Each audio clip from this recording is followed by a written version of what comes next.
আজ দেখাবো একটা একদম রাজকন্যার মতো সুন্দর ড্রেস বানানো হয়েছে সুতি কাপড় আর পাকিস্তানের চিকেন কারি ফেব্রিক দিয়ে।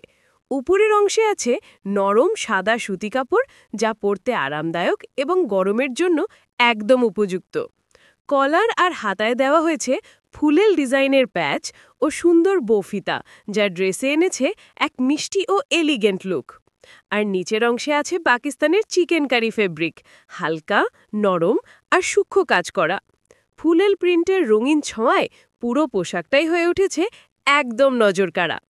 যে কোনো পার্টি, জন্মদিন বা ফটোশ্যুট, এই ড্রেসটা পরলে ছোট্ট মেয়েরা হয়ে উঠবে একদম ছোট্ট রাজকন্যা। সুতি কাপড়ের আরাম আর চিকেন কারির কাজ, এই দুইয়ের মিশ্রণেই তৈরি হয়েছে এমন একটা পোশাক যা যেমন সুন্দর তেমনি ব্যবহার উপযোগী। ড্রেসটা কেমন লাগলো তোমাদের? কমেন্টে জানাও। আর এমন আরও সুন্দর ডিজাইন দেখতে চ্যানেলটা সাবস্ক্রাইব করতে ভুলো না। Purple and stars.